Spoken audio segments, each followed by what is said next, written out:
നമസ്കാരം. ഈ വാർത്താ ദിനത്തിൽ ഇതുവരെ വന്ന വാർത്തകൾ സമഗ്രമായി പരിശോധിക്കാം. വാർത്താമഴ ആരംഭിക്കുന്നു. എല്ലാ പ്രേക്ഷകർക്കും വാർത്താമഴയിലേക്ക് സ്വാഗതം. ആദ്യ വാർത്തയിലേക്ക്. യുഎയിലെ ഷാർജയിൽ തൂങ്ങി മരിച്ച നിലയിൽ കണ്ടെത്തിയ കൊല്ലം ചവറ തെക്കുംഭാഗം സ്വദേശി അതുല്യ ഭർത്താവ് സതീഷിൽ നിന്ന് നേരിട്ടത് കൊടിയ പീഡനം. സതീഷിൽ നിന്ന് നേരിട്ട ക്രൂരമർദ്ദനം അതുല്യ സഹോദരിയോട് വിവരിക്കുന്ന ശബ്ദ സന്ദേശം 24-ന് ലഭിച്ചു. സതീഷ് മദ്യപിച്ച് അതുല്യയെ മർദ്ദിക്കുന്ന ദൃശ്യങ്ങളും പുറത്തുവന്നു. ജോലിക്ക് പോകുമ്പോൾ അതുല്യയെ സതീഷ് പൂട്ടിയിടുമായിരുന്നുവെന്നും സഹോദരി അഖില 24-നോട് പറഞ്ഞു.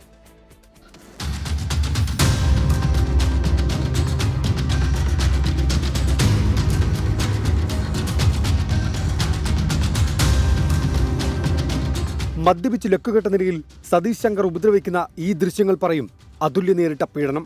ഭർത്താവിൽ നിന്ന് ക്രൂര പീഡനമേറ്റ അതുല്യയുടെ ചിത്രങ്ങളും പുറത്തുവന്നു.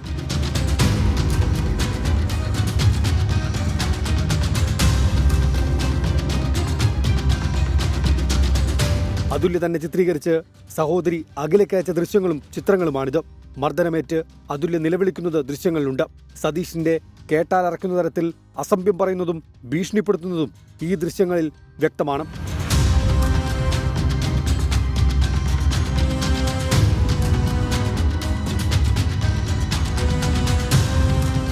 നേരിട്ട പീഡനം സഹോദരി അഖിലയോട് അതുല്യ പറയുന്ന ശബ്ദ സന്ദേശമാണിത്.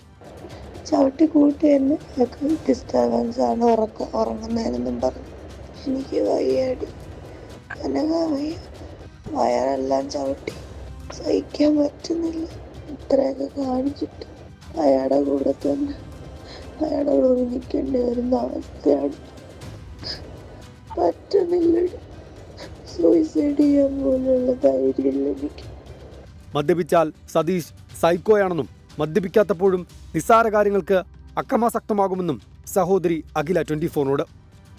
ഒരിക്കലും എന്റെ ചേച്ചി അങ്ങനെ ചെയ്യത്തില്ല. കാരണം അവൾ ഇത്രയും നാള് ഇത്രയും ഇങ്ങനെ അനുഭവിച്ചത് ഇത് ചെയ്യാൻ വേണ്ടിയിട്ടല്ല. അവള് പലവട്ടവും പറയുമ്പോ അവൾ എൻ്റെ അടുത്ത് പറയും, എടി കുഞ്ഞിനെ ഓർക്കണ്ടേടി.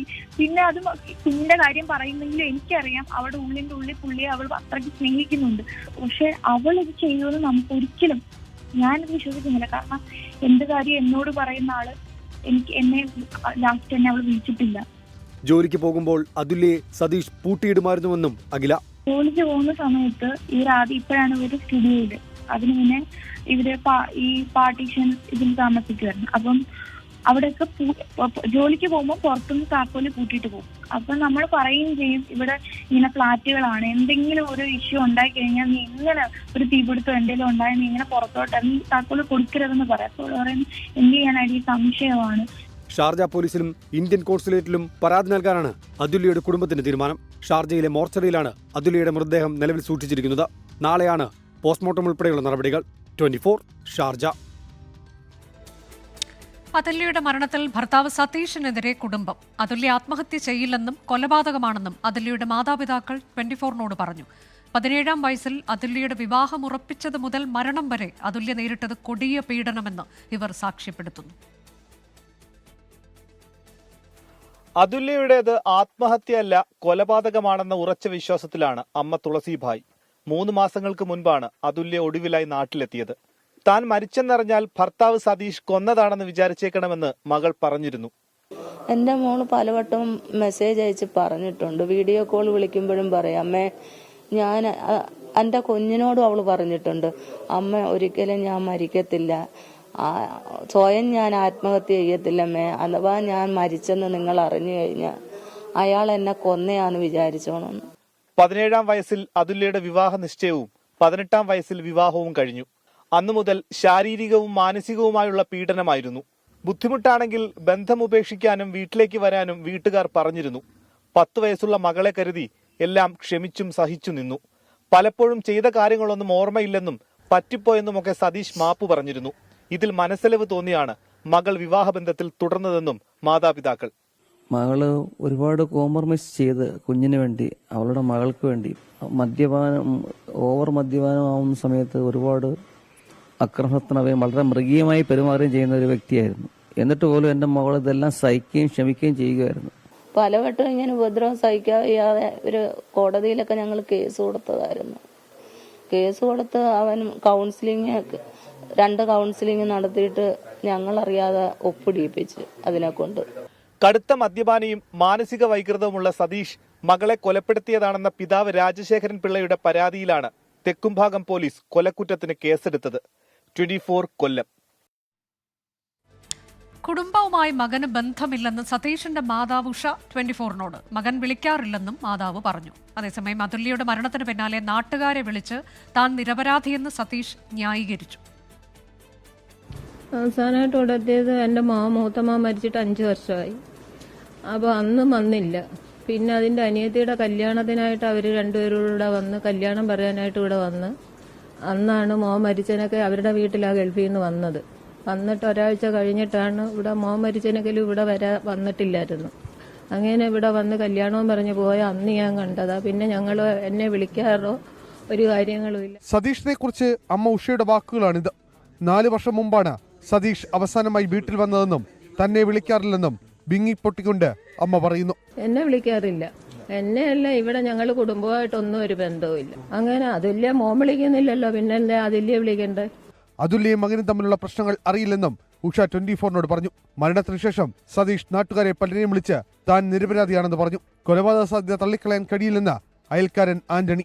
ആ കൊച്ചിന്റെ പീഡനങ്ങളുള്ള വീഡിയോ ഉണ്ടല്ലോ, പിച്ചാത്തി എടുത്ത് കുത്താൻ ചെല്ലുക, തലക്കെടുത്ത് പ്ലേറ്റ് കൊണ്ടടിക്കുക, ഇല്ലെന്നുണ്ടെങ്കിൽ നെഞ്ചിനകത്ത് കയറി ഇടിക്കുക, ഇങ്ങനെയാണ്. അപ്പൊ അതിന്റെയൊക്കെ അടിസ്ഥാനത്തിൽ അതിന് സാധ്യത ഇല്ലാന്ന് നമുക്ക് പറയാൻ പറ്റത്തില്ല. ബന്ധുക്കളുമായും നാട്ടുകാരുമായും സതീഷിന് ബന്ധമില്ലെന്നും ഇവർ പറയുന്നു. 24 കൊല്ലം.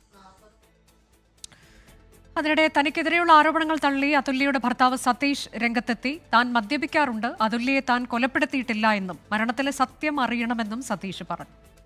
എന്റെ അബദ്ധത്തിൽ ഞാൻ 2 വർഷം മുന്നേ ഞാൻ ഉപദ്രവിച്ചിട്ടുണ്ട്, സത്യമാണ് എന്നും പറഞ്ഞ് ഇവർ തന്ത പറയുന്ന കണക്ക് ഞാൻ ഡെയിലി മദ്യപാനിയോ സ്ഥിരം അടിയോ ഒന്നുമല്ല. ഞങ്ങൾ തമ്മിൽ സ്നേഹമായിരുന്നു. പിന്നെ ഞാൻ അതെല്ലാം ക്ഷമിച്ചു, സഹിച്ചു, ഞാൻ ജീവിച്ചു. ഈ സംഭവിച്ച ദിവസത്തെ കാര്യം പറയുന്നതെങ്കിൽ വെള്ളിയാഴ്ച രാത്രി ഞാനിവിടുന്ന് പോയി അജ്മാനിൽ പോയി. ഞാൻ പോകുമ്പം ഒറ്റ ചാവിയേ ഉള്ളൂ, അവൾ ലോക്ക് ചെയ്താണ് പോയത്. ഞാൻ പോയി കഴിഞ്ഞ് ഇവളെ കുറേ കിടന്ന് വിളിച്ചു. ഇടയ്ക്ക് പുറത്തു പോകുമ്പോൾ ഉള്ള സ്വഭാവം ഞാൻ കൊണ്ട് മൈൻഡ് ചെയ്യാൻ പോയില്ല. എന്നിട്ട് ഞാൻ പെട്ടെന്നൊരു വീഡിയോ എന്നെ കാണിച്ചിട്ട് ഇങ്ങനെ ഹാങ് ചെയ്യാൻ പോകുന്നൊക്കെ എന്തൊക്കെ കാണിച്ചു. ഞാൻ പെട്ടെന്ന് ഞാൻ ചാടിപ്പിടിച്ച് വണ്ടിയെടുത്ത് ഇവിടെ വന്നപ്പോൾ ഉണ്ട് ഞാൻ നോക്കുമ്പം ഈ ഡോറ് ഓപ്പണായി കിടക്കുവാണ്. എന്ന് വെച്ചാൽ ലോക്കല്ല.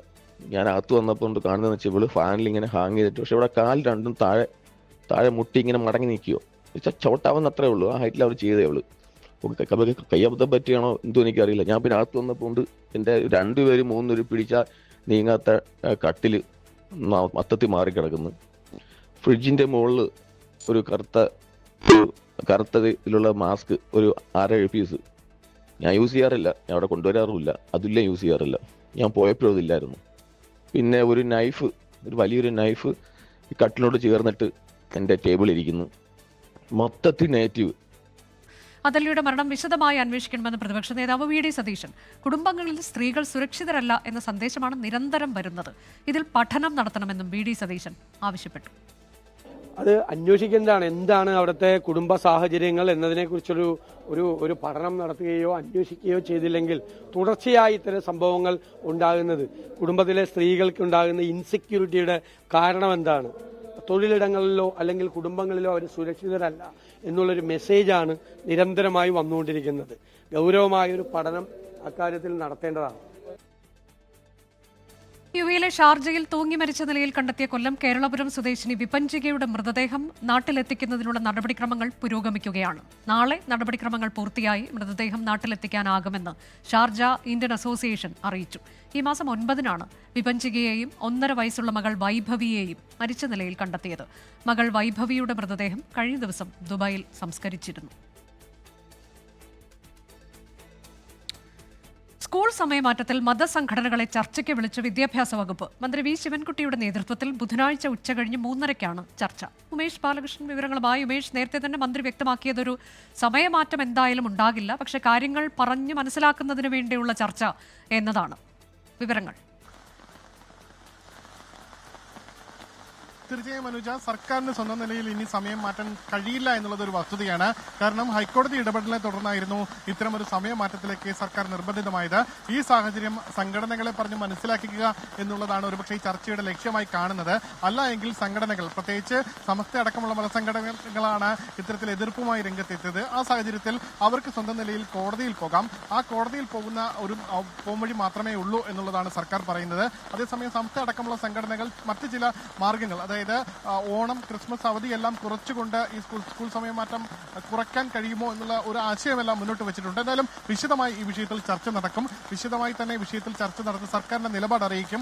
ഇത് വിദഗ്ധ സമിതിയുടെ ശുപാർശയുടെ അടിസ്ഥാനത്തിൽ കൂടിയാണ് ഇത്തരമൊരു സ്കൂൾ സമയമാറ്റത്തിലേക്ക് സർക്കാർ പോയത്. അതായത് രാവിലെ 10 മണി മുതൽ 4 മണി വരെ എന്നുള്ളത് ഹൈസ്കൂൾ വിദ്യാർത്ഥികൾക്ക് വേണ്ടി മാത്രമായി, അതായത് 10 മണി എന്നുള്ളത് 9:45 ക്ലാസ് തുടങ്ങുന്ന രീതിയിലും ഒപ്പം ക്ലാസുകൾ അവസാനിക്കുന്നത് 4:15 എന്ന രീതിയിലും കൂട്ടുന്നു. അരമണിക്കൂറാണ് സ്കൂൾ സമയമാറ്റം ഉണ്ടാക്കിയിരിക്കുന്നത്. ഹൈസ്കൂൾ വിഭാഗങ്ങൾക്കാണ് പക്ഷേ ഇത് നേരിട്ട് ബാധിക്കുന്നത്. വെള്ളിയാഴ്ചകളിൽ ഈ സമയമാറ്റം ബാധകവുമല്ല. പക്ഷേ ഇത് രാവിലെ മതപഠനത്തിന് പോകുന്ന വിദ്യാർത്ഥികളെ ബാധിക്കുന്നുണ്ട് എന്നാണ് സമസ്തയടക്കം മതസംഘടനകൾ പറഞ്ഞ ആരോപണം. എന്തായാലും ഈ വിഷയത്തിൽ ആദ്യം ഒരു കടുംപിടുത്ത നിലപാടായിരുന്നു വിദ്യാഭ്യാസ മന്ത്രിക്ക് ഉണ്ടായിരുന്നത്. ഇനി ഒരു ചർച്ചയില്ല, ചർച്ച ചെയ്തിട്ട് കാര്യമില്ല, വേണമെങ്കിൽ കോടതിയിൽ പൊക്കോട്ടെ എന്നുള്ള നിലപാടിലായിരുന്നു സർക്കാരും വിദ്യാഭ്യാസ മന്ത്രിയും ഉണ്ടായിരുന്നത്.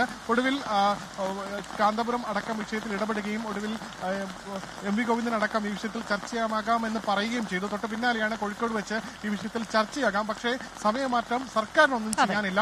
നിലവിൽ കോടതിയിൽ പോയി അനുകൂല വിധി വാങ്ങിക്കോട്ടെ എന്നുള്ള നിലപാടാണ് സർക്കാരിനുള്ളത്. അനുജ, സ്കൂൾ സമയമാറ്റത്തിലാണ് മന്ത്രി വി ശിവൻകുട്ടിയുടെ നേതൃത്വത്തിൽ ബുധനാഴ്ച ഉച്ചകഴിഞ്ഞ് 3:30 മതസംഘടനാ നേതാക്കളുമായി ചർച്ച. പ്രതിഷേധങ്ങൾക്കിടെ വിദ്വേഷ പ്രസംഗം ആവർത്തിച്ചും കേസെടുക്കാൻ വെല്ലുവിളിച്ചും SNDP യോഗം ജനറൽ സെക്രട്ടറി വെള്ളാപ്പള്ളി നടേശൻ. എറണാകുളം പള്ളുരുത്തിയിൽ തന്നെ ആദരിക്കുന്ന ചടങ്ങിൽ മന്ത്രി VN വാസവനെയും മറ്റ് രാഷ്ട്രീയ നേതാക്കളെയും വേദിയിലിരുത്തിയാണ് വെള്ളാപ്പള്ളി നിലപാട് ആവർത്തിച്ചത്. വിദ്വേഷ പ്രസംഗത്തിൽ വെള്ളാപ്പള്ളി നടേശനെ പ്രതിപക്ഷ നേതാവ് VD സതീശനും മുസ്ലിം ലീഗും സമസ്തയും വിമർശിച്ചു. അതേസമയം കാന്തപുരം AP അബൂബക്കർ മുസ്ലിയാരെ പ്രശംസിച്ച് ശ്രീനാരായണ ധർമ്മവേദി ചെയർമാൻ ഗോകുലം ഗോപാലൻ രംഗത്തെത്തി. കാന്തപുരം AP അബൂബക്കർ മുസ്ലിയാർക്കെതിരെയുള്ള വിവാദ പരാമർശത്തിൽ ഉറച്ചു നിൽക്കുന്നുവെന്ന് മാത്രമല്ല, കുറച്ചുകൂടി കടുപ്പിച്ചാണ് ഇന്ന് വെള്ളാപ്പള്ളി നടേശന്റെ പ്രസംഗം.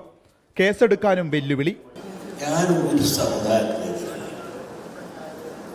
പക്ഷെ സാമൂഹ്യ നീതിക്ക് വേണ്ടി ഞാൻ പറയും, ഇന്നും പറയും, നാളെ പറയും.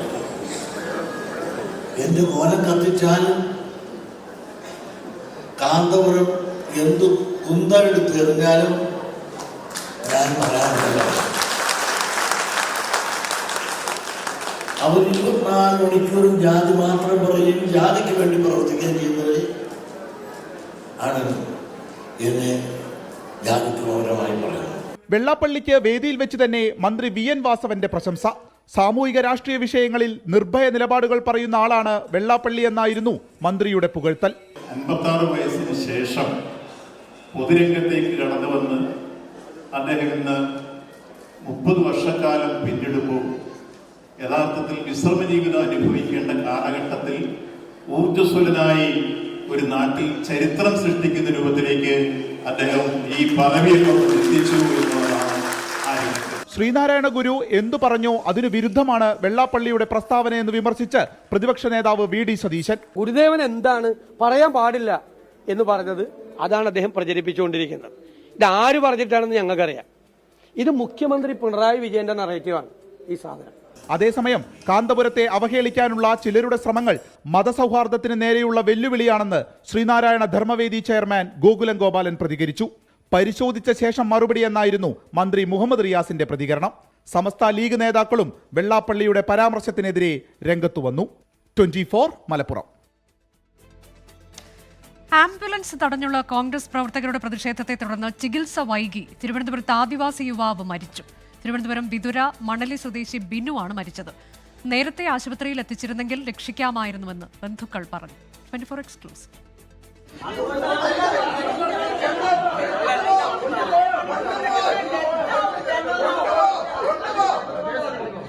ആത്മഹത്യക്ക് ശ്രമിച്ച ബിനുവിനെ ഉച്ചയോടെ വിതുര താലൂക്ക് ആശുപത്രിയിൽ എത്തിച്ചു. പ്രാഥമിക ചികിത്സയ്ക്ക് ശേഷം മെഡിക്കൽ കോളേജിലേക്ക് കൊണ്ടുപോകാൻ ശ്രമിക്കുമ്പോഴായിരുന്നു കോൺഗ്രസിന്റെ പ്രതിഷേധം. 20 മിനിറ്റോളം ആംബുലൻസ് തടഞ്ഞു നിർത്തി പ്രതിഷേധിച്ചു. രോഗിയുടെ അവസ്ഥ പറയാൻ ശ്രമിച്ച ആശുപത്രി ജീവനക്കാരോടും പ്രതിഷേധക്കാർ തട്ടിക്കയറി.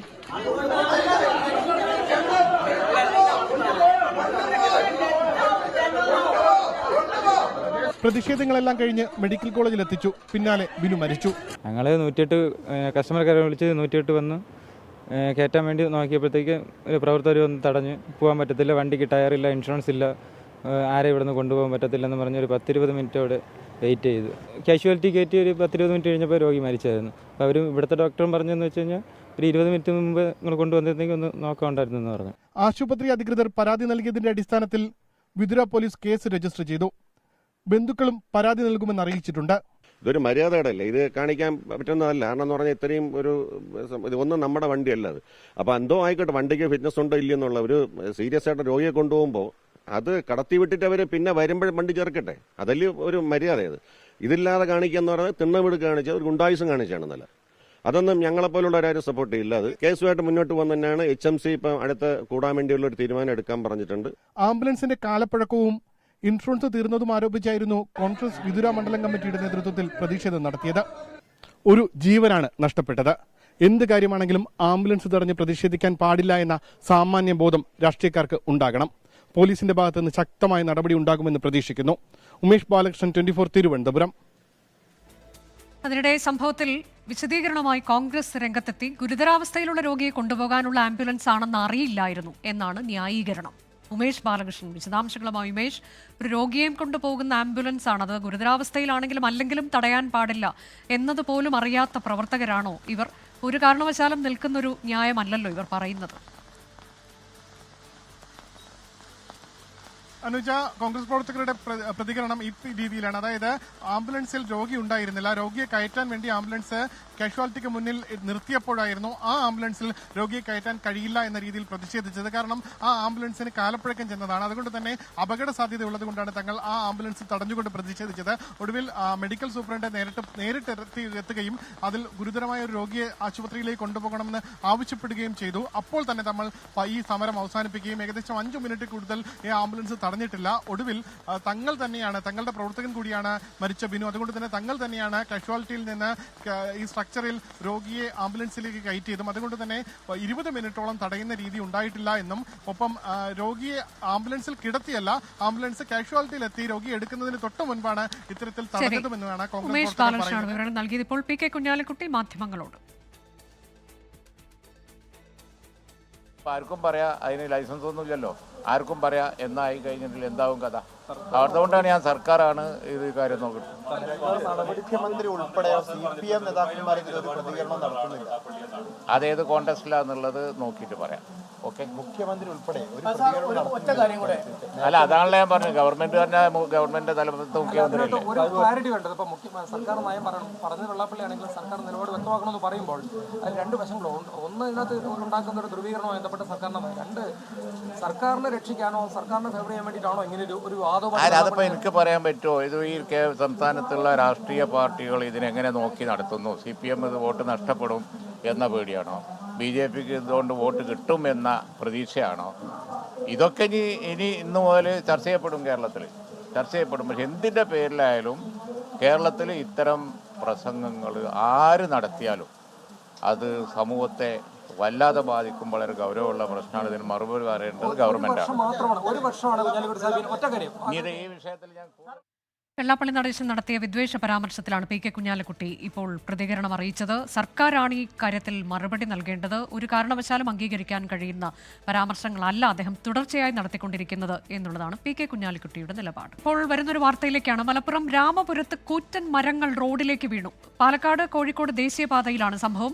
ദേശീയപാതയിലെ ഗതാഗതം പൂർണ്ണമായി സ്തംഭിച്ചു. വിപിൻ C വിജയൻ വിവരങ്ങളുമായി. വിപിൻ, ഈ ദൃശ്യങ്ങളിൽ നമുക്ക് കാണാൻ കഴിയുന്നുണ്ട്. അപകടം എന്തെങ്കിലും സംഭവിച്ചോ? ഗതാഗത സ്തംഭനം ഉണ്ടായെന്നത് ഒഴിവാക്കിയാൽ?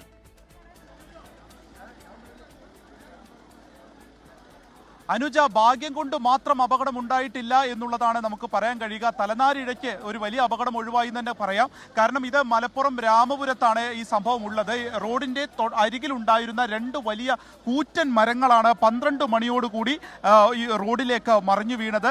ഈ 2 മരങ്ങളും, അതിൽ ഒന്ന് അല്പം ഉണങ്ങിയ മരമായിരുന്നു, മറ്റേത് ഇവിടെ കാറ്റോ മഴയോ ഒന്നും ഉണ്ടായിരുന്നില്ല. അപ്പോൾ ഇത് റോഡിലേക്ക് അങ്ങ് മറിഞ്ഞു വീഴുകയായിരുന്നു. നമുക്കറിയാം, മിനിറ്റിൽ 100 കണക്കിന് വാഹനങ്ങൾ പോകുന്ന ദേശീയ പാതയാണിത്. പാലക്കാട് കോഴിക്കോട് ദേശീയപാതയാണ്. ആ സമയത്ത് വാഹനങ്ങളൊന്നും ഉണ്ടായിരുന്നില്ല എന്നുള്ളത് കൊണ്ട് മാത്രം വലിയൊരു അപകടം ഒഴിവായിരിക്കുന്നു. ഇപ്പോൾ ഇവിടെ ഈ ഒരു ദേശീയപാത പൂർണ്ണമായും സ്തംഭിച്ചിരിക്കുകയാണ്. ഇവിടെ ഈ മരങ്ങൾ മുറിച്ചു മാറ്റുന്നതിനുള്ള ശ്രമം ഇപ്പോൾ ഈ ഫയർഫോഴ്സും ഒപ്പം തന്നെ ഇവിടുത്തെ സന്നദ്ധ പ്രവർത്തകരും നടത്തിക്കൊണ്ടിരിക്കുകയാണ്. ഈ വഴി ഇപ്പോൾ വാഹനങ്ങൾ ഒന്നും തന്നെ കടത്തിവിടാൻ കഴിയാത്ത, കാരണം അത്ര വലിയ മരമാണ്. നമുക്ക് ഈ ദൃശ്യങ്ങളിൽ നിന്ന് തന്നെ കാണാം, അത്ര വലിയ മരമാണ് ഇപ്പോൾ വീണിരിക്കുന്നത്. വൈദ്യുതി ബന്ധം പൂർണ്ണമായും തകരാറിലായിട്ടുണ്ട്. അതിന് മുകളിലേക്ക് കൂടിയാണ് ഈ മരങ്ങൾ വീണിരിക്കുന്നത്. ഈ ഒരു മരങ്ങൾ വല്ല അപകട ഭീഷണിയായിട്ട് നിൽക്കുകയായിരുന്നോ? അതെന്താ വെച്ചാല് ഒരു വർഷമായിട്ട് ഉണങ്ങി നിൽക്കണം മരം. 3 പ്രാവശ്യം ഞാൻ എന്റെ പഞ്ചായത്തിക്ക് കംപ്ലൈന്റ് കൊടുത്തുക്കണു. ഞാൻ ഈ ഏരിയയിലെ പെരുന്നോണ ഫയർ സ്റ്റേഷന്റെ സിവിൽ ഡിഫൻസ് വോളണ്ടിയേഴ്സ് ആണ്, ഗവൺമെന്റ് വോളണ്ടിയേഴ്സ് ആണ്. അപ്പൊ ഞാൻ എന്നെ 3 പ്രാവശ്യം പരാതി പഞ്ചായത്തിൽ പറഞ്ഞാണ്. അപ്പൊ അവര് ചെയ്യാന്ന് പറയും. ഇപ്പൊ ഇന്നും വിളിച്ച് പഞ്ചായത്ത് പ്രസിഡന്റ് വിളിച്ചു കഴിഞ്ഞപ്പോ പ്രസിഡന്റ് പറഞ്ഞ് ഞങ്ങളെ കൊടുത്തുക്കണു, പക്ഷെ NH അവർ വന്ന് നോക്കണം, ഫോറസ്റ്റ് വന്ന് നോക്കണം, അവരൊക്കെ വന്ന് നോക്കിയിട്ട് അതിന്റെ കാര്യങ്ങൾ നടക്കുള്ളൂ, അല്ലാതെ നടക്കും. ഈ ഉണങ്ങി നിൽക്കുന്ന മരത്തിന് ഫോറസ്റ്റ് ഡിപ്പാർട്ട്മെന്റും ബാക്കിയുള്ളവരും വരുമ്പോഴത്തേന് ഇത് കൊഞ്ഞാടൂലേ? അത് പറഞ്ഞ പോലെ തന്നെ മറിഞ്ഞപ്പോ അത് മറ്റേ മരം പാടെ കൂട്ടിക്കാണ്ട് അതിന് വെയിറ്റോട് 2 മാടെ പോകുന്നു. ഇപ്പൊ 2 മണിക്കൂറായി റോഡ് ഹൈവേ ബ്ലോക്ക് ആയിട്ട്. ആംബുലൻസ് വരെ വന്നവിടുന്ന് പോകാനുള്ള ഒരു ഇതുമില്ല. ഭാഗ്യം കൊണ്ട് മാത്രം രക്ഷപ്പെട്ടു. ഒരു വണ്ടി ആ ടൈമിൽ ഇല്ലാത്തതുകൊണ്ട് ഭാഗ്യം കൊണ്ട് 3 തവണ പരാതി കൊടുത്താണ് അല്ലേ? യെസ്, 3 പ്രാവശ്യം പരാതി കൊടുത്തു. ഈ ഉണങ്ങിയ മരം മാറ്റണം എന്ന് ആവശ്യപ്പെട്ടു. ഉണങ്ങിയ മരം വെട്ടി മാറ്റണം എന്ന് പറയുന്ന പരാതി കൊടുത്താണ്. പക്ഷെ ഇതുവരെ നമുക്ക് ഗവൺമെന്റ് തിരിഞ്ഞു നോക്കിയിട്ടല്ല. പ്രദേശവാസിയാണ്. അപ്പോൾ അദ്ദേഹം 3 തവണ പരാതി നൽകിയതാണ്. അപ്പോൾ ഈ പറഞ്ഞ ഫോറസ്റ്റിനെ അറിയിക്കണം, അല്ലെങ്കിൽ ദേശീയപാത ആയതുകൊണ്ട് തന്നെ നാഷണൽ അതോറിറ്റിയെ അറിയിക്കണം തുടങ്ങിയിട്ടുള്ള സാങ്കേതികമായിട്ടുള്ള കാര്യങ്ങളൊക്കെ പറഞ്ഞുകൊണ്ടാണ് നിന്നത്. ആ ഉണങ്ങിയ മരം വീഴുന്നതിന്റെ അതിനോടൊപ്പം തന്നെ ഉണ്ടായിരുന്ന വലിയ ഒരു കൂറ്റൻ മരം കൂടിയാണ് ഇപ്പോൾ മറിഞ്ഞിരിക്കുന്നത്. അത് മുറിച്ചു മാറ്റുന്നതിനുള്ള കാര്യങ്ങൾ ഇവിടെ നടന്നുകൊണ്ടിരിക്കുന്നു. ഇപ്പോൾ 2 മണിക്കൂറിലേറെയായി ദേശീയപാത പൂർണ്ണമായും സ്തംഭിച്ചിരിക്കുകയാണ്. അനുജ, മലപ്പുറം രാമപുരത്താണ് കൂറ്റൻ മരങ്ങൾ റോഡിലേക്ക് വീണത്. ഒരു മരം ഉണങ്ങി നിൽക്കുകയായിരുന്നു. അത് അധികൃതരുടെ ശ്രദ്ധയിൽപ്പെടുത്തിയതാണെന്ന് നാട്ടുകാർ പറയുന്നു. പക്ഷേ അത് മുറിച്ചു മാറ്റാൻ നടപടി ഉണ്ടായില്ല. ഇന്ന് അപ്രതീക്ഷിതമായി മരം മറിഞ്ഞു വീഴുകയായിരുന്നു. അതിനോട് ചേർന്ന് നിന്ന് മറ്റൊരു മരം കൂടി ഒപ്പം വീണു. പാലക്കാട് കോഴിക്കോട് ദേശീയപാതയിൽ കഴിഞ്ഞ 2 മണിക്കൂറായി ഗതാഗതം സ്തംഭിച്ചിരിക്കുകയാണ്. പൂർണ്ണമായി മരം മാറ്റാനുള്ള നീക്കം തുടരുകയാണെന്നതാണ് വിപിൻ സി വിജയൻ നൽകിയ വിശദാംശം. തിരുവനന്തപുരം നെടുമങ്ങാട്ട് പൊട്ടിവീണ് വൈദ്യുതി ലൈനിൽ നിന്ന് ഷോക്കേറ്റ് 19-കാരന് ദാരുണാന്ത്യം. പനയമുട്ടം സ്വദേശി അക്ഷയാണ് മരിച്ചത്. മരച്ചില്ല വീണ് കാലപ്പഴക്കം ചെന്ന ഇലക്ട്രിക് പോസ്റ്റ് ഒടിഞ്ഞു വീണായിരുന്നു അപകടം. സംഭവത്തിൽ റിപ്പോർട്ട് തേടിയെന്നും സ്വകാര്യ വ്യക്തി മരം മുറിച്ചു മാറ്റാത്തതാണ് അപകടത്തിന് കാരണമെന്നും വൈദ്യുതി വകുപ്പ് മന്ത്രി കെ കൃഷ്ണൻകുട്ടി പറഞ്ഞു. കൊല്ലത്തെ 8ാം ക്ലാസ് വിദ്യാർത്ഥി മിഥുന്റെ മരണത്തിന് തൊട്ടു പിന്നാലെയാണ് അക്ഷയുടെയും മരണം. കാറ്ററിംഗ് ജോലി കഴിഞ്ഞ 2 സുഹൃത്തുക്കൾക്കൊപ്പം രാത്രി ബൈക്കിൽ വീട്ടിലേക്ക് മടങ്ങവെയായിരുന്നു അപകടം. വീടിന് സമീപത്തെ ജംഗ്ഷനിൽ പൊട്ടിവീണ ഇലക്ട്രിക് കമ്പിയിൽ നിന്നാണ് ഷോക്കേറ്റത്. ബൈക്കിന്റെ പിന്നിലുണ്ടായിരുന്ന 2 സുഹൃത്തുക്കൾ തെറിച്ചു വീണു. അക്ഷയ് ഇലക്ട്രിക് കമ്പിക്കുള്ളിൽ അകപ്പെടുകയായിരുന്നു. ഈ കിച്ചു ആണെങ്കിൽ അവിടെ തന്നെ ബൈക്കിൽ കാലായി അവിടെ തന്നെ കിടക്കുമായിരുന്നു. നമ്മൾ വീണ് എണിച്ചു വന്ന് ഇവനെ പിടിച്ചതും നമ്മളെ ഷോക്കടിച്ച്. ഇവന്റെ ദേഹത്ത് ഇറത്തുണ്ടായിരുന്നു. എന്നിട്ട് അവന്റെ കാലിൽ കൂടെ ലൈൻ കമ്പ് ചെയ്ത് പോണ കണ്ട് നമ്മൾ കമ്പും ഒരു ഹെൽമെറ്റൊക്കെ വെച്ച് ഇത് പൊക്കാൻ നോക്കിയിട്ട് അവനെ പിടിച്ച് വലിക്കാൻ ശ്രമിച്ചിട്ടും അവന്റെ എറുത്തുണ്ടായിരുന്നു. പിന്നെ ഇട്ടിരുന്ന ഷർട്ടൊക്കെ ഊരിയാണ് നമ്മൾ അവനെ കാലിൽ കൂടെ ഇട്ടാണ് പിടിച്ച് നീക്കി കിടത്തിയത്. സമീപത്തെ പറമ്പിലുള്ള റബ്ബറിന്റെ കൊമ്പൊടിഞ്ഞ വൈദ്യുതി ലൈനിന്റെ മുകളിലേക്ക് വീണാണ് അപകടം. വൈദ്യുതി കമ്പി പൊട്ടിയതിനു പിന്നാലെ പോസ്റ്റും ഒടിഞ്ഞു വീണു. കാലപ്പഴക്കം ചെന്ന പോസ്റ്റിന് സ്റ്റേ കമ്പി പോലും ഉണ്ടായിരുന്നില്ല. പ്രൈവറ്റ് പ്രോപ്പർട്ടിയിലൊരു മരമാണ് ഒടിഞ്ഞു വീണത്. അവിടെ മരങ്ങൾ മുറിച്ചു മാറ്റണമെന്ന് ആവശ്യപ്പെട്ടിട്ട് അവരത് ചെവിക്കൊണ്ടില്ല എന്നൊരു വാർത്തയും കേൾക്കുന്നുണ്ട്. ഇതെല്ലാം ഈ സന്ദർഭത്തിൽ അന്വേഷിക്കേണ്ടത് തന്നെയാണ്. പ്രത്യേകിച്ച് ഈ മഴക്കാലത്തൊക്കെ എല്ലാ ലൈനുകളും ഓവർഹെഡ് ലൈനാണ്. അപ്പോൾ എവിടെയാണ് എന്താണ് സംഭവിക്കുന്നതെന്ന് അറിയാൻ പറ്റുന്നില്ല.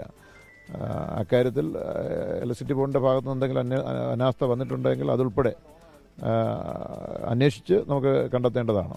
പോസ്റ്റ്മോർട്ടത്തിനായി അക്ഷയുടെ മൃതദേഹം മെഡിക്കൽ കോളേജ് ആശുപത്രിയിലേക്ക് മാറ്റി. വൈകുന്നേരം വീട്ടുവളപ്പിൽ സംസ്കരിക്കും. പറമ്പിന്റെ ഉടമ മരം മുറിക്കുവാൻ അനുവദിക്കാത്തതാണ് അപകടത്തിനിടയാക്കിയതെന്നാണ് വൈദ്യുത മന്ത്രി കെ കൃഷ്ണൻകുട്ടി പറഞ്ഞത്. നേരത്തെ തന്നെ ആ മരത്തിന്റെ ഉടമസ്ഥനെ അറിയിച്ചു. അയാൾ സമ്മതിക്കാത്തതാണ്. അപ്പോൾ പഞ്ചായത്തുകാരത് കളക്ടറുടെ അടുത്തൊക്കെ പോകേണ്ടതാണ്. അത് ചെയ്തിട്ടില്ല എന്നാണ് തോന്നുന്നത്. അത് പോയിരുന്നുവെങ്കിൽ ഇത് വരില്ല.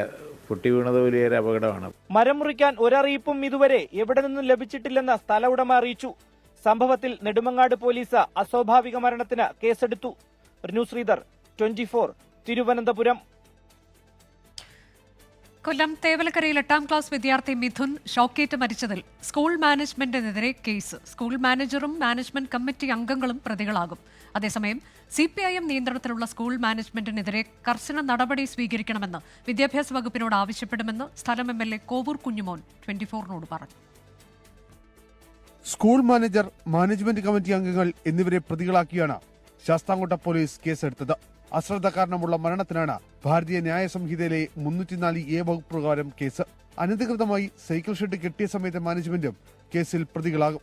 എഫ്ഐആർ പരിഷ്കരിക്കുന്നതിനും നിയമോപദേശം സ്വീകരിക്കാനും പോലീസ് നീക്കം തുടങ്ങി. അതേസമയം CPM നിയന്ത്രണത്തിലുള്ള സ്കൂൾ മാനേജ്മെന്റിനെതിരെ സ്ഥല MLA കോവൂർ കുഞ്ഞുമോൻ രംഗത്ത് വന്നു. മാനേജ്മെന്റിന് വീഴ്ചയുണ്ടായെന്നും ശക്തമായ നടപടി വേണമെന്നും MLA. മാനേജ്മെന്റിനെതിരെ കർശനമായ നിലപാട് എടുക്കണം എന്നാണ് എൻ്റെ ഒരു അഭിപ്രായം, ഇൻക്ലൂഡിംഗ് പഞ്ചായത്ത്, ഗ്രാമപഞ്ചായത്ത്. അപ്പോൾ ഈ 3 ഡിപ്പാർട്ട്മെന്റാണ് പ്രതിപട്ടികയിൽ നിൽക്കുന്നത്.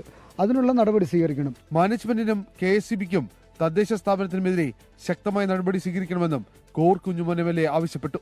24 കൊല്ലം. മിഥുന്റെ കുടുംബത്തിന് 10 ലക്ഷം രൂപ നൽകുമെന്ന് സ്കൂൾ മാനേജ്മെന്റ്. അപകടത്തിൽ വിദ്യാഭ്യാസ വകുപ്പിന്റെ കാരണം കാണിക്കൽ നോട്ടീസിന് മറുപടി നൽകുമെന്നും മാനേജ്മെന്റ് വ്യക്തമാക്കി. സ്കൂളിലെ ക്ലാസുകൾ ചൊവ്വാഴ്ച പുനരാരംഭിക്കുമെന്ന് മാനേജ്മെന്റ് അറിയിച്ചു. ഇവിടെ ആദ്യം സൂചിപ്പിച്ച എല്ലാ കാര്യങ്ങളും ഇപ്പം നിലനിൽക്കുന്ന എല്ലാ കാര്യങ്ങളെ സംബന്ധിച്ച് ഞങ്ങൾ അത്യാവശ്യമുള്ള ഉചിതമായ തീരുമാനങ്ങൾ ഈ മാനേജ്മെന്റ് കമ്മിറ്റി എടുത്തിട്ടുണ്ട്. ഈ കുട്ടിയുടെ കുടുംബത്തെ സഹായിക്കുന്നതിനായിട്ട് സാമ്പത്തികമായി മാനേജ്മെന്റ് കമ്മിറ്റിയുടെ ഭാഗത്തു നിന്നും ഒരു 10 ലക്ഷം രൂപ ഞങ്ങൾ സഹായധനം തീരുമാനിച്ചിട്ടുണ്ട് കുടുംബത്തിന് നൽകുന്നതിന്. മിഥുന്റെ മരണത്തിന് പിന്നാലെ 24 നടത്തിയ അന്വേഷണ പരമ്പരകളിൽ ഇടപെടലുമായി അധികൃതർ. തിരുവനന്തപുരം പാറശാല ബദറുൽ ഇസ്ലാം HSSലെ വൈദ്യുതി ലൈനുകൾ KSEB മാറ്റി. എറണാകുളം അങ്കമാലി കോതകുളങ്ങര LP സ്കൂളിന് മുകളിലെ വൈദ്യുതി കമ്പികളും KSEB നീക്കം ചെയ്തു. 24 ബിഗ് ഇംപാക്ട്.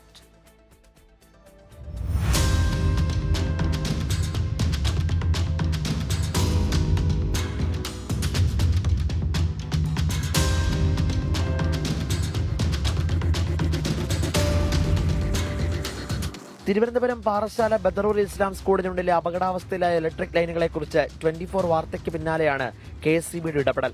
വൈദ്യുതി ലൈനുകൾക്ക് പകരം ABC കേബിളുകളാണ് സ്ഥാപിച്ചത്.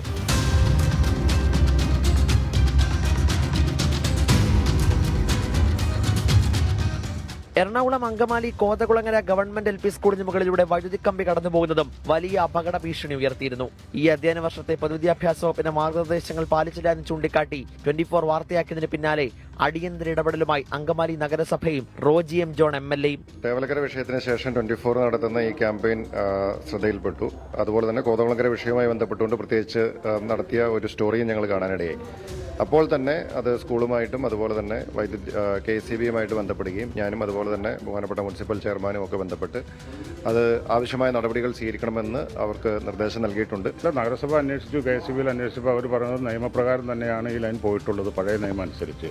ഇപ്പോൾ ഈ പ്രശ്നം വന്നതുകൊണ്ടാണ് അത് മാറ്റുന്നതിനുള്ള നടപടി അവർ സ്വീകരിക്കാൻ. മാത്രമല്ല അത് സ്വകാര്യ സ്കൂളല്ല, സർക്കാർ സ്കൂളായതുകൊണ്ട് KSEBയുടെ ചെലവിൽ തന്നെ മാറ്റാമെന്ന് അവർ ഉറപ്പ് നൽകിയിട്ടുണ്ട്. ഇടപെടലുണ്ടായി മിനിറ്റുകൾക്കിപ്പുറം KSEB ഉദ്യോഗസ്ഥർ നേരിട്ട് സ്ഥലത്ത്. സ്കൂളിന്റെ മേൽക്കൂരയുടെ മുകളിലൂടെ പോകുന്ന വൈദ്യുതി കമ്പികൾ പൂർണ്ണമായും നീക്കം ചെയ്തു.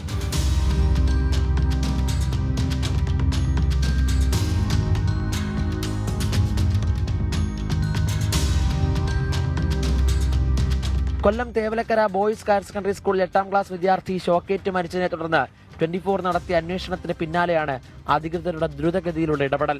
റിനു ശ്രീധരനൊപ്പം YS അഭിനന്ദ്, 24.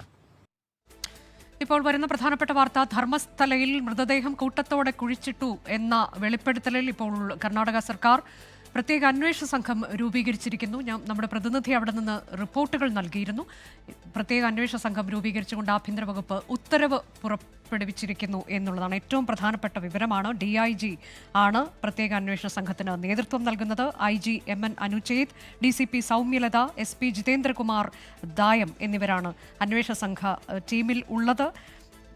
പ്രത്യേക അന്വേഷണ സംഘം രൂപീകരിച്ചിരിക്കുന്നു എന്നുള്ള വളരെ പ്രധാനപ്പെട്ട വിവരമാണ് ഇപ്പോൾ പ്രേക്ഷകരെ നമ്മൾ അറിയിക്കുന്നത്.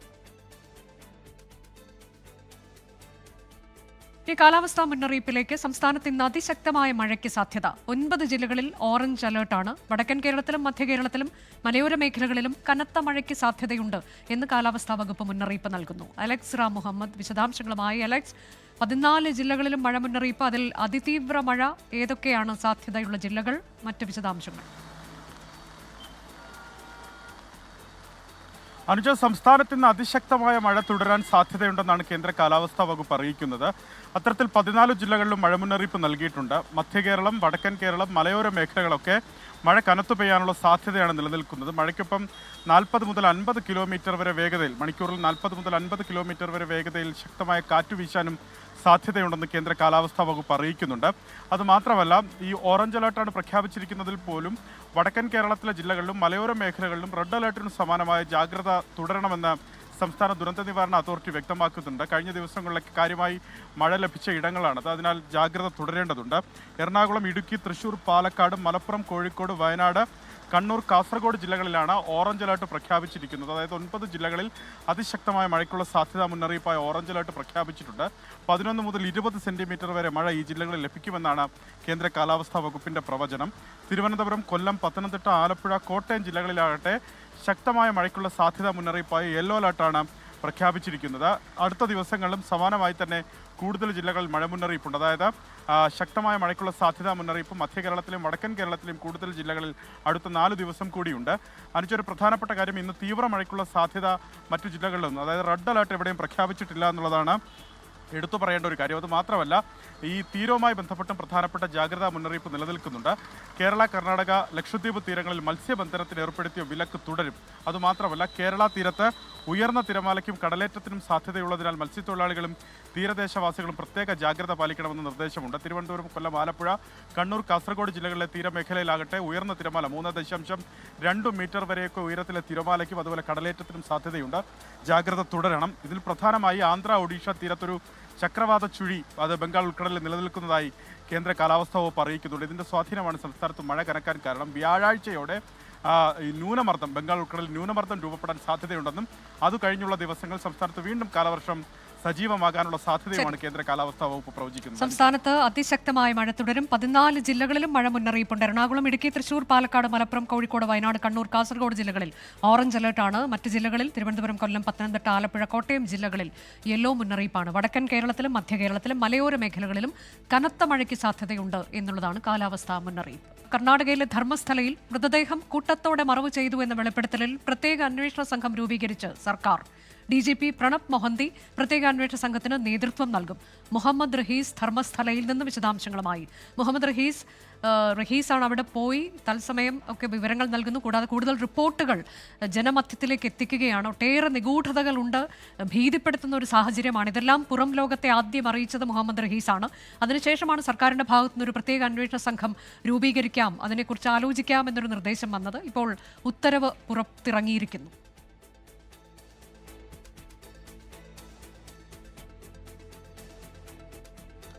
അനുജ, എല്ലാ സൈഡിൽ നിന്നുമുള്ള സമ്മർദ്ദങ്ങൾ താങ്ങാതെ സർക്കാർ ഒടുവിൽ സമ്മതം നൽകിയിരിക്കുന്നു, അല്ലെങ്കിൽ മുട്ടുമടക്കിയിരിക്കുന്നു എന്ന് വേണം പറയാൻ. കാരണം നമുക്കറിയാം, ഓരോ രാഷ്ട്രീയ പാർട്ടികൾക്കും ആ പാർട്ടികൾക്കൊക്കെ വേണ്ടപ്പെട്ട ആളുകളും അവരുടെ സംഘവുമാണ് ധർമ്മസ്ഥലയിൽ സർവ്വ അധർമ്മ പ്രവർത്തനങ്ങളും നടത്തുന്നത്. എന്തായാലും ഇപ്പോൾ മുഖ്യമന്ത്രിയുടെ നേരത്തെ SIT രൂപീകരിക്കുന്നതിൽ തങ്ങൾക്ക് എതിർപ്പൊന്നുമില്ല എന്ന് മുഖ്യമന്ത്രി അവസാനം ഗതികെട്ട് പറഞ്ഞിരുന്നു. ഇപ്പോൾ സിദ്ധരാമയ്യയുടെ ഭാഗത്തു നിന്നും ഒരു ഉത്തരവ് പുറത്തിറങ്ങിയിരിക്കുന്നു. അതായത് ധർമ്മസ്ഥലയിലെ മൃതദേഹങ്ങൾ കൂട്ടത്തോടെ മറവ് ചെയ്തു എന്ന ശുചീകരണ തൊഴിലാളിയുടെ വെളിപ്പെടുത്തൽ അന്വേഷിക്കാൻ പ്രത്യേക അന്വേഷണ സംഘത്തെ രൂപീകരിച്ചിരിക്കുകയാണ്. ആ ഉത്തരവ് ആഭ്യന്തര വകുപ്പ് പുറത്തിറക്കിയിരിക്കുന്നു. അതിൽ തന്നെ DIG പ്രണബ് മൊഹന്തിയുടെ നേതൃത്വത്തിലായിരിക്കും ഈ അന്വേഷണം നടക്കുക.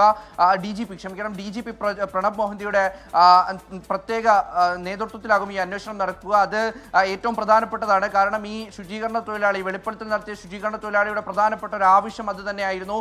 DGP പ്രണബ് മൊഹന്തിയെ മാത്രമാണ് തനിക്ക് വിശ്വാസമുള്ളത്, അദ്ദേഹത്തിന്റെ നേതൃത്വത്തിൽ ഒരു അന്വേഷണ സംഘം രൂപീകരിക്കണമെന്നായിരുന്നു ഈ വെളിപ്പെടുത്തൽ നടത്തിയ ശുചീകരണ തൊഴിലാളിയുടെയും അദ്ദേഹത്തിന്റെ അഭിഭാഷകരുടെയും ആവശ്യം. അപ്പോൾ എന്തായാലും ആ ആവശ്യം ഒടുവിൽ സർക്കാർ പരിഗണിച്ചിരിക്കുന്നു, അത് പരിഗണിക്കേണ്ടി വന്നിരിക്കുന്നു എന്ന് പറയേണ്ടി വരും. അങ്ങനെ അദ്ദേഹമാണ് ഈ ഒരു അന്വേഷണ സംഘത്തിന് നേതൃത്വം നൽകിയിരിക്കുന്നത്. ആ സംഘത്തിൽ IG MN അനുച്ഛേദ്, ഒപ്പം തന്നെ DCP സൗമ്യലത, SP ജിതേന്ദ്രകുമാർ ദയം എന്നിവർ അംഗങ്ങളായിരിക്കും. അങ്ങനെ 4 അംഗ അന്വേഷണ സംഘത്തിനെയാണ്, SIT ടീമിനെയാണ് ഇവർ ഇപ്പോൾ സർക്കാർ തീരുമാനിച്ചിരിക്കുന്നത്. ആ കേസ് അന്വേഷണം നാളെ തന്നെ ആരംഭിക്കുമെന്നുള്ള വിവരവും പുറത്തു വരുന്നുണ്ട്. മാത്രമല്ല, ഈ ഈ മിസ്സിംഗ് കേസുകളിലടക്കം കർണാടകയിലെ വിവിധ സ്റ്റേഷനുകളിൽ റിപ്പോർട്ട് ചെയ്ത മിസ്സിംഗ് കേസുകളടക്കം ഇതിന്റെ പരിധിയിൽ ഏതൊക്കെ വരുമോ, ശുചീകരണ തൊഴിലാളി എന്തൊക്കെയാണോ കാട്ടിക്കൊടുക്കുന്നത് അതൊക്കെയും ഈ അന്വേഷണ സംഘം അന്വേഷിക്കണം എന്നുകൂടി ഉത്തരവിലുണ്ട്. വനിതാ കമ്മീഷൻ നേരത്തെ ഇതുമായി ബന്ധപ്പെട്ട ഒരു കത്തയച്ച് സർക്കാരിനെ പ്രതിരോധത്തിലാക്കിയിരുന്നു. ഒരാഴ്ചയ്ക്കുള്ളിൽ തന്നെ ഇതിലൊരു മറുപടി വേണം, ഒരു തീരുമാനം തങ്ങൾക്ക് നൽകണം എന്നുള്ളത്, അറിയിക്കണം എന്നുള്ളത് വനിതാ കമ്മീഷൻ നേരത്തെ സർക്കാരിനോട് ആവശ്യപ്പെട്ടിരുന്നു. അങ്ങനെ അതൊരു ഭാഗത്തുണ്ടായിരുന്നു. അഭിഭാഷകരുടെ ഒരു സംഘടന സർക്കാരിനെ സമീപിച്ചിരുന്നു. മാത്രമല്ല ഇപ്പോഴുണ്ടാകുന്ന ഈ ഒരു മാധ്യമ പ്രഷർ, കാരണം കർണാടകയിലെ മാധ്യമങ്ങളൊക്കെയും മൗനം പാലിക്കുമ്പോൾ അവിടേക്ക് എത്തുന്നത് നമ്മൾ ഉൾപ്പെടെയുള്ള സംഘങ്ങളാണ്. ആ സംഘം കൂടി നിഗൂഢതകളൊക്കെ പുറത്തേക്ക് കൊണ്ടുവരുമ്പോൾ സ്വാഭാവികമായിട്ടും അത് വലിയൊരു ചർച്ചയായി മാറുന്നുണ്ട്. അതിന്റെ പ്രഷറും സർക്കാരിനുണ്ടായിരുന്നു. അങ്ങനെ അതൊക്കെ കൂടി ചേർന്നുകൊണ്ടാണ് ഇപ്പോൾ ഒരു പ്രത്യേക അന്വേഷണ സംഘത്തിനെ തീരുമാനിച്ചിരിക്കുന്നത്. അതിൽ എന്തായാലും ഈ പറയുന്ന ഈ മുൻ ശുചീകരണ തൊഴിലാളിക്കും ഈ ആക്ഷൻ കമ്മിറ്റിക്കും ഒക്കെ അതിൽ എന്തായാലും ഒരു ആശ്വാസം ഉണ്ടാകും എന്നുള്ള കാര്യം കൂടി എടുത്തു പറയണം. അവർ ആവർത്തിച്ച് ആവശ്യപ്പെട്ടിരുന്നൊരു ഉദ്യോഗസ്ഥനാണിത്. പക്ഷേ അപ്പോഴും ദക്ഷിണ കന്നഡ SP-യെ ഈ ഒരു സംഘത്തിൽ നിയോഗിച്ചിട്ടില്ല. ഇവർ രണ്ടുപേരും ചേരുന്ന ഒരു SIT സംഘം എന്നുള്ളതായിരുന്നു അവരുടെ ആവശ്യം. അതാണ് പ്രധാനമായിട്ടും ഈ ശുചീകരണ തൊഴിലാളിയുടെ അഭിഭാഷകർ അടക്കം നിരന്തരം ആവശ്യപ്പെട്ടതും കോടതിയെ സമീപിച്ചതും ഒക്കെ ഇതിനു വേണ്ടിയിട്ടായിരുന്നു. പക്ഷേ അതിൽ SP ഇല്ല. പക്ഷേ എന്തായാലും DGP-യുടെ നേതൃത്വത്തിലായിരിക്കും ഈ അന്വേഷണം നടക്കുക എന്ന് പറയുന്നുണ്ട്. മാത്രമല്ല ഏറ്റവും പ്രധാനം മിസ്സിംഗ് കേസുകൾ അന്വേഷിക്കും. ആ സർക്കിളിന് പരിധിയിൽ വരുന്ന കർണാടകയിൽ രജിസ്റ്റർ ചെയ്തിട്ടുള്ള ഇതുവരെയും കണ്ടെത്താൻ കഴിയാത്ത പെൺകുട്ടികൾ എവിടെ പോയി എന്നുള്ള ചോദ്യത്തിന് മറുപടി കണ്ടെത്താൻ കൂടി കർണാടക സർക്കാർ തീരുമാനിച്ചിരിക്കുന്നു. അതിന് പ്രത്യേക അന്വേഷണ സംഘത്തിനെ നിശ്ചയിച്ചിരിക്കുന്നു. അപ്പോൾ സ്വാഭാവികമായിട്ടും ഇനി മറനീക്കി പുറത്തു വരേണ്ട ഒരുപാട് കേസുകളുണ്ട്. അനന്യ ഭട്ടിന്റെ അമ്മയുടെ ചോദ്യമടക്കം പ്രസക്തമായി ഇന്നും കാത്തിരിക്കുന്ന പല മാതാപിതാക്കളുമുണ്ട്, സഹോദരങ്ങളുണ്ട്. എവിടെ പോയി തങ്ങളുടെ മക്കൾ, സഹോദരങ്ങൾ, ഉറ്റവർ, ഉടയവരെന്നറിയാതെ കാത്തിരിക്കുന്ന നിരവധി മനുഷ്യർ ധർമ്മസ്ഥലയിലും അവിടേക്കൊന്ന് കാലുകുത്താൻ പോലും കഴിയാതെ ആ വീടുകളിൽ പല സ്ഥലത്തായിട്ടും ഒക്കെ ഇരിക്കുന്ന മനുഷ്യന്മാരുണ്ട്.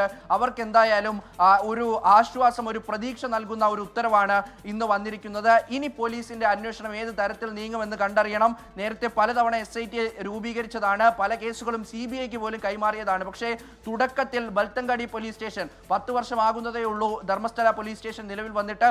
ബൽത്തങ്കടി പോലീസ് സ്റ്റേഷനിലെടുത്ത ഒരു കേസിന് പോലും കൃത്യമായിട്ടുള്ള ഒരു തെളിവുകളുമില്ല. അതുകൊണ്ട് തന്നെ അന്വേഷണം ഏത് ഘട്ടത്തിൽ ഏത് രീതിയിൽ മുന്നോട്ട് പോകുമെന്നുള്ളത് ഇപ്പോൾ പ്രവചിക്കാൻ കഴിയില്ല. പക്ഷേ എന്തായാലും ഇങ്ങനെ ഒരാൾ മുന്നോട്ട് വന്ന് നടത്തിയ വെളിപ്പെടുത്തലിൽ ഒടുവിൽ അന്വേഷണം നടത്താൻ പ്രത്യേക സംഘത്തെ രൂപീകരിക്കാൻ കർണാടക സർക്കാർ തയ്യാറായിരിക്കുകയാണ്. കർണാടക സർക്കാർ നിർബന്ധിതരായിരിക്കുന്നു എന്നുള്ളതാണ് ഇതിൽ യാഥാർത്ഥ്യം. ശുചീകരണ തൊഴിലാളി നടത്തിയ വെളിപ്പെടുത്തൽ അതാണ് ഏറെ നിർണായകമായത്. ശുചീകരണ തൊഴിലാളിക്ക് കൂടുതൽ കാര്യങ്ങൾ പറയാനുണ്ടാകും.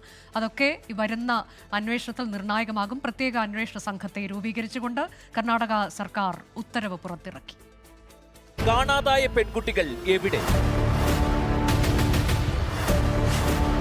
നേരറിയാൻ CBI വരേണ്ടേ? ഈ വീട്ടിൽ നിന്നാണ് പത്മലത SDM കോളേജിലേക്ക് യാത്രയായത്. ഏറെ സന്തോഷത്തോടെ പത്മലതയെ യാത്രയാക്കിയ ഈ വീട് പിന്നീട് അവളുടെ ജീവനറ്റ ശരീരമാണ് ഏറ്റുവാങ്ങിയത്.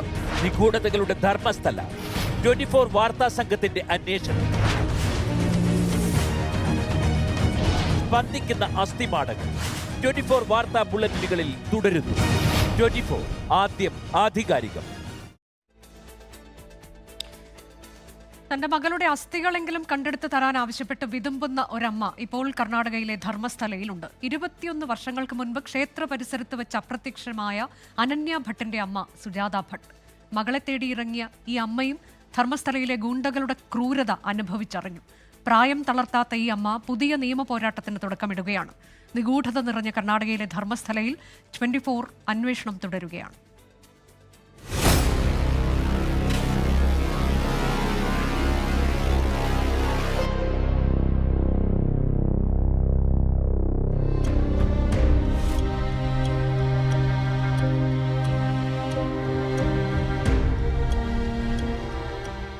പതറാത്ത ചുവടുകളോടെ ഈ അമ്മ പടികയറുന്നത് നീതിക്ക് വേണ്ടിയാണ്.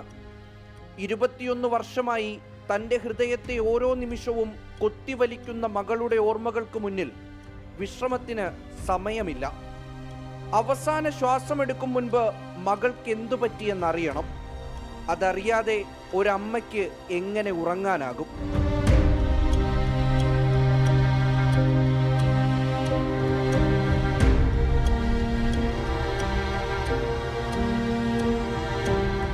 വർഷം 2004.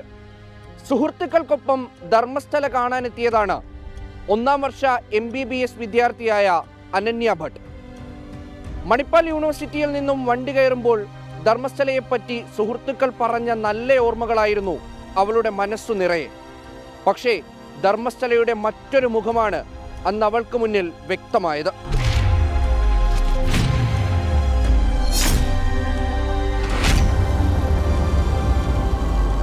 ധർമ്മസ്ഥലയിലെ സുഹൃത്തുക്കൾക്കൊപ്പമായിരുന്നു ഒരു വൈകുന്നേരം അവൾ ക്ഷേത്രമുറ്റത്തെത്തിയത്.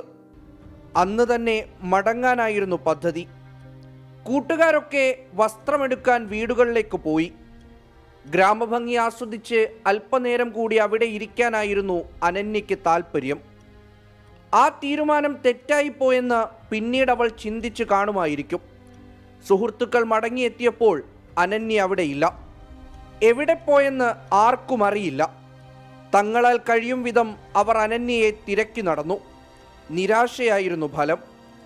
കൊൽക്കത്തയിൽ CBI സ്റ്റെനോഗ്രാഫറായിരുന്നു അനന്യയുടെ അമ്മ സുജാത ഭട്ട്. വിവരമറിഞ്ഞ് ഓടിപ്പിടിച്ച് ധർമ്മസ്ഥലയിലെത്തിയപ്പോഴേക്കും ഒരു ദിവസം കഴിഞ്ഞിരുന്നു. ആദ്യമെത്തിയത് ബൽത്തങ്കാടി പോലീസ് സ്റ്റേഷനിൽ, പിന്നീട് ക്ഷേത്ര ട്രസ്റ്റ് അംഗങ്ങളുടെ മുന്നിൽ.